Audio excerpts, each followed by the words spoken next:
Hello and welcome to an episode of Atomic Vinyl Reviews. My name's Jacob, and yeah, I know that intro there was really unnecessary and random, but I just had this random idea that I realized I always have a guitar in the background of these videos, and I never bloody play the thing, so it's like a whole bunch of other YouTubers out there always happen to have guitars in the back of their room, but you never see them play it. So I just kind of figured I'd show to you guys that I don't just have that shit lying around for show. I actually play the damn thing sometimes. That's all. Also, like the intro, outro music, and actually pretty much all the music I have in these videos I recorded myself. So, yeah, there's that. Anyway, that's neither here nor there. Let's get to the actual video itself. We got another unboxing today. Today, we should have a pretty broken, in shambles, but still nonetheless awesome figure to check out of the Final Wars 2004 Gigan figure by X+. So this should be the 30 centimeter series or scale version of that figure. Let's take a look. So I got this on an eBay auction from somewhere in America, I believe is where it was from. Didn't take too long to arrive, luckily. But yeah, I've been excited for this. So this was really cheap for an X+ figure. Now, it is damaged. That's why it is so cheap. Got a little instruction booklet, as always. Just, you know, showing us how to put on his tail and stuff. So this is indeed the right figure. We can already see that. I actually got a couple of Gigan figures recently, which has been exciting. Like the Marmot figures, which I did a little unboxing of recently. So lots of Gigan stuff coming in, which is great because I love Gigan. So got a paper in here. Let's pull it out. I can already feel the figure. Okay, let's see. Here he is. Oh, that is sick. Yes. Okay. Okay, so we can already see he is missing his horn, so he's slightly less horny than he would normally be. I'll pull the rest of him out. Then I'll make all the bad puns in the world, which don't even make sense. But anyway, yeah, nothing else in there. Just a piece of cardboard. Okay, got more paper. I'm assuming this is his tail. Whoops, what's this? The tip of his tail.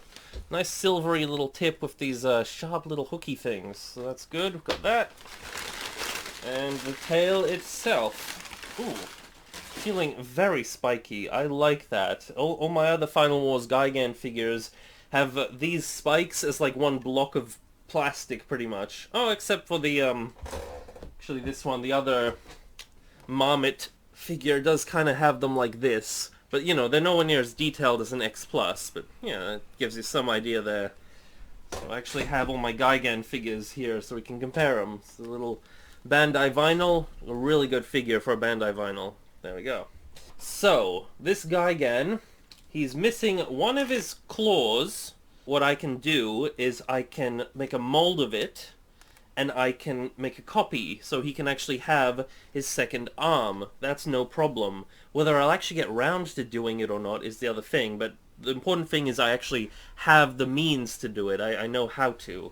So that's one thing. I actually have a video on my channel showing you guys how to make copies of other pieces. I think I called the video something like how to make replacement pieces for Monster Arts figures or something like that. But I'll have a link to it. Maybe I'll put it at the very end of this video. I'll put a link to that at that like end page of the video so you guys can actually see that. But that's what I'm gonna have to do with his arm here. I'm gonna put in his tail. Obviously his tail should be fine. That'll slip in no problem. This we can glue on with no issue. It's just simply snapped off by the looks of it here. It's got a little square peg. I'm not sure exactly which way it aligns. I don't think it overtly matters too much. There is a correct way, but I can always figure that out later. But that just kind of sits in like that.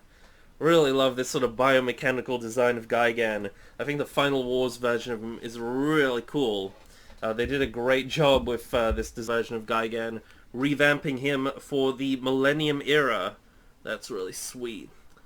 Let's These metallic teeth. I don't remember, was Gigan's teeth in Final Wars, were they metallic or were they bone colored? Because I remember I had the Monster Arts figure, which, like an idiot, I sold it. Because I was like at this stage where people were trying to convince me, like, oh, you should sell your figures because you have too many, and like an idiot I was like, yeah, maybe I should. I don't know. And then I looked at my Monster Arts Gigan and this Bandai Gigan, and I was like, well, this Bandai Gigan's pretty good, so I guess I can get a lot of money back for the Monster Arts, and I sold it at like retail price. I was so stupid. They're worth so much now. I hate myself. But yeah, I don't have that one anymore. I'm trying to get it because I'm kind of a Monster Arts completionist at this point. I'm trying to get every sculpt at the very least, not every, repaint, but, I don't really know what color the teeth should be. Maybe it's worth actually modding this to have, like, the bone teeth, if they are, like, bone-colored teeth. But this is an X Plus figure, so you'd think it would be pretty damn accurate, but, yeah, silver teeth. That's all good. And again, the horn on top of his head, he's missing it, so he should have a horn like this. You can see here on the Bandai vinyl, he has a nice silver horn, very similar to these things. I could probably just base it off one of those, make it a bit bigger, resculpt it myself. I can do that easily with epoxy putty, that kind of thing, polymer clay, something like that. It would look really good, I think. Also got to compare it to the Playmates figure. So this is the Playmates Final Wars Gigan, probably the best figure that Playmates has put out in their Godzilla line of any of the classic era Godzilla stuff. So, scales about this big to this 30 centimeter scale Gigan. This thing is really tall, actually. Got a nice slender design, but quite tall. The Bandai, which I've already brought in, scales about like that, about exactly the same, to be fair. There we go. We can bring in the Bandai Showa era Gigan. You can see vastly different designs of kaiju, these two. But yeah, this one is about twice as tall as a typical Bandai vinyl. We can bring in, like I already did, the Marmot figures. So we got the Showa Gigan in Marmot form. This is probably like one of my all-time favorite figures now.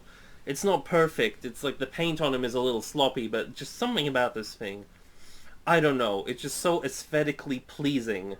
This design, I freaking love this thing. And almost as cool is the actual Final Wars Marmot figure, which is quite a big figure as well. So he's not that much smaller than this 30 centimeters one. He's quite bulky too. And he's got the chainsaw arms, which is really sweet. This one, of course, it doesn't have the chainsaw arms. You can also tell the version with the chainsaw arms, he has a different sort of neck area, and the horn on his head is also a bit different. They added like serrations to it, as well as like his mandibles. So they are kind of different, both variants. That's how these two scale. Both really sweet figures. I do actually have the 30 centimeter X Plus Godzilla from Final Wars. I just don't have it here. It's like at my dad's place, because I have like a bunch of stuff there, because I got my like recording music setup actually, which is also kind of relevant to that weird little intro I did. But I have this one. This is the large 8-inch scale Bandai Final Wars Godzilla figure. So this is just a Bandai vinyl. It's just a larger version of the typical 6-inch Bandai vinyl. I have the 6-inch one somewhere, but this is the one I have on display right now. So yeah, not to scale, but but they kind of have that nice vibe together. So they're from the same film. I can bring in another Gigan figure, this little Reveltech Showa Gigan. That's how they scale. This thing is freaking tiny next to this guy. I love Gigan. He's just great kaiju. I also have these two little Sofubi figures, little weird toy Gigan-y things. I also have like a HG series Gigan, those like little Gashapon figures somewhere, but I don't know where they are right now. But these two look like that next to them. And since we're working with the 30 centimeter scale X Plus line, I should bring in the Showa Gigan too. It seems kind of relevant. There you go. The two different Gigan designs. One of them is really freaking damaged and needs his tail to be put on, and the other one is just the Showa era Gigan. So the Final Wars one, he's more tall and slim, but this one here is kind of bulky from the side. From the front, he's also kind of slim looking. So you can see them next to each other. Yeah, One of my favorite kaiju designs. I love Gigan. Just so we can get some nice detailed looks at him. I mean, a look at his nice detail. Sorry, my phrasing today is a little off.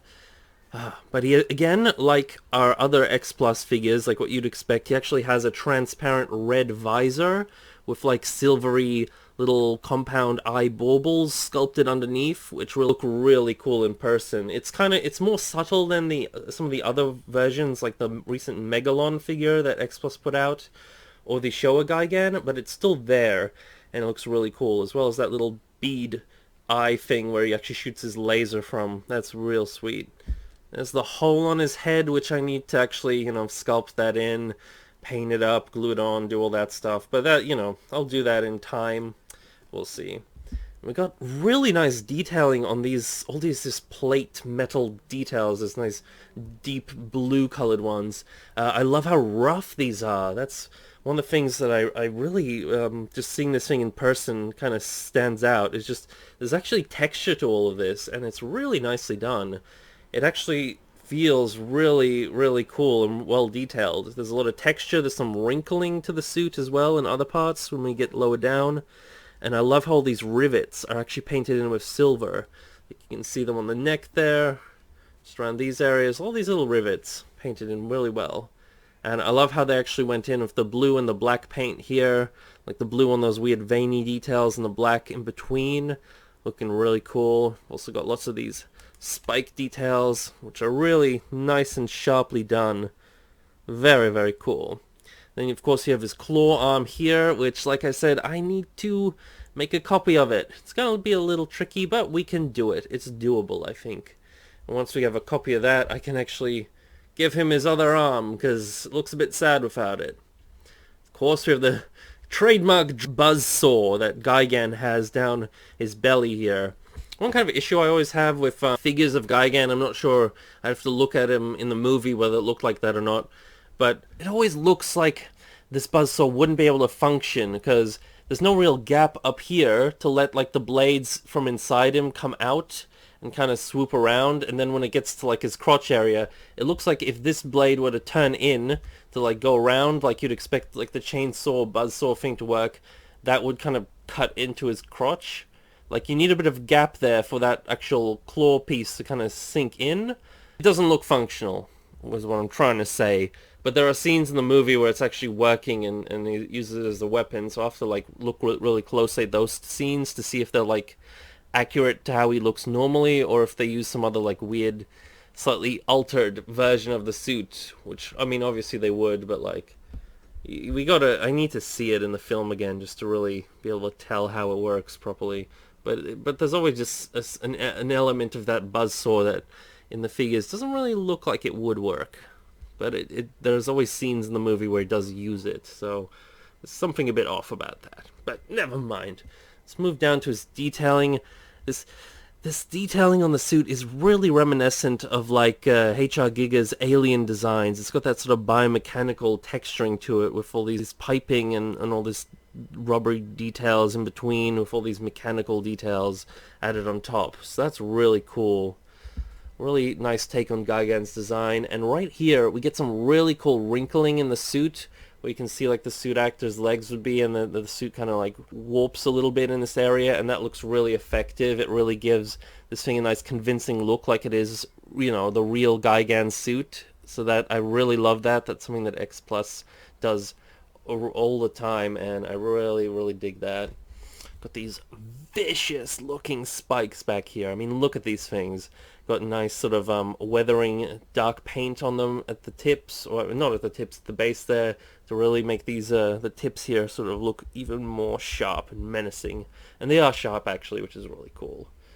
Got his feet here, which again, very classic sort of Gigan design, just pointy claw feet that really sort of go well with his claw hands. They match really well. That's really cool. Got his big fan on the back of his body here. And I just knocked down a couple of other figures. Again, done really well with this sort of matte red paint with this blue ribbing and all the little spikes down the edges here. I'm not sure if these spikes are meant to be blue or if they were also tipped with metallic paint or just color in the film. I think he's also missing one of the claws at the tips here, like he's got these two here. So there should be a third one in the middle. I can fix that, no problem, just resculpt it. But just something to note about this particular figure. See down the middle of them, what I'll probably do is I'll end up heating up this figure because the fan is kind of warped.